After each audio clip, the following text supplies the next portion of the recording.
Hello everyone, welcome to the first devlog of Cat Island. Last month I released a video introducing the concept of Cat Island and breaking down the core mechanics. If you haven't seen that video yet, I highly recommend that you watch it first. However, in today's video we are going to discuss what's been going on at Purple X. A quick clarification, in the future I'd like to go much deeper into the process of developing Cat Island. However, we had a lot of team structuring and recruiting to do this month, and I had to postpone something, either the devlogs or the development of the game. Obviously, I chose the devlogs, but now we are steady and devlogs should be weekly from here on out. This will allow us to get deeper into the weeds of game development. One of my biggest issues with the game previously was how similar it looked to Minecraft, and while that is a great game, that's not what I want to give off with this. So our texture artist, Rubeno, has been hard at work this month replacing all of the old textures. Here's a side-by-side of the old textures and the new textures. As you can see, many of these older textures were borrowed from Minecraft resource packs and made the world feel messy and well Minecrafty. These new textures are much more cohesive and fit our style much better. Rubeno has also been modeling many new plants for the game. Plants are a big part of Cat Island because we want the entire island to feel very alive and overgrown. Also, more plants means more ingredients for everybody to experiment and make completely unique recipes. Over the last month, we have also added 2 new illustrators.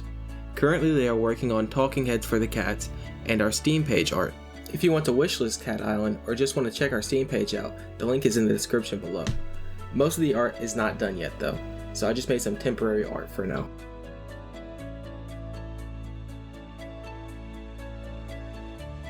Now for my favorite part, what features were added and removed. When we started developing Cat Island, we designed it with modding in mind, but one thing that we wanted support for was custom UI. Unfortunately, we decided to cut this feature out.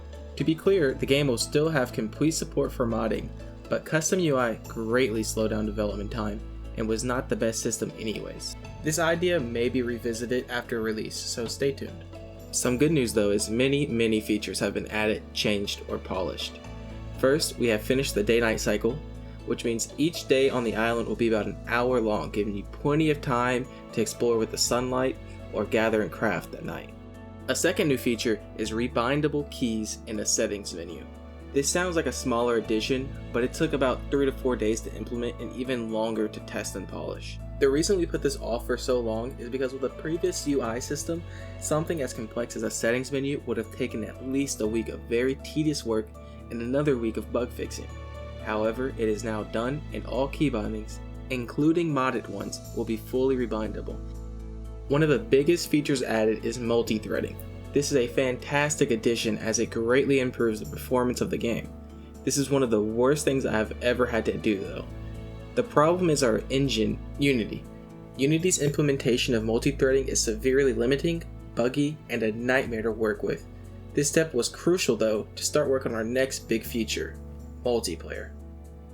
We have started work on implementing multiplayer. This means a lot of systems have to be adjusted slightly, but most were already built with this feature in mind, so not too much work has to be done. In fact, once multi-threading was tied into the game, it was very simple to put many of the multiplayer features in. The biggest challenge that we still face is testing, as we don't have a good workflow for it yet. Currently, we have to build the game, upload the game to Steam, update the game, and then test for just about 5 seconds to find the bug. Then we spend 30 minutes fixing the bug just to repeat the cycle. That means to fix just one simple bug, it can take almost an hour. Testing also takes 2 people, and to hold a person for hours just to test for 5 seconds is unrealistic, meaning at most we can test once a day. If you have any way to help us improve this, please comment below. Any help is appreciated. Those are the big features we added. Now it's time for a bunch of smaller things. We added localization support for English and Spanish, swapped to the new UI system, added the basics for residents, added contract support, swapped the save system to something faster and more secure, added an automatic icon generator. Okay, almost done with the updates for this month. At the end of the last video, the performance was not the best. Once Rubeno added in his new models, it slowed down more and more. Loading new chunks and regions would freeze the game for seconds, and the world side had to be limited to 1/8 of its final size. This is where most of my time went this month. I spent 2 weeks just polishing and optimizing the game, and while it's still not perfect, it is acceptable for a pre-alpha. That's all for now, everybody. Please wishlist Cat Island on Steam from the link down below, and don't forget to like and subscribe.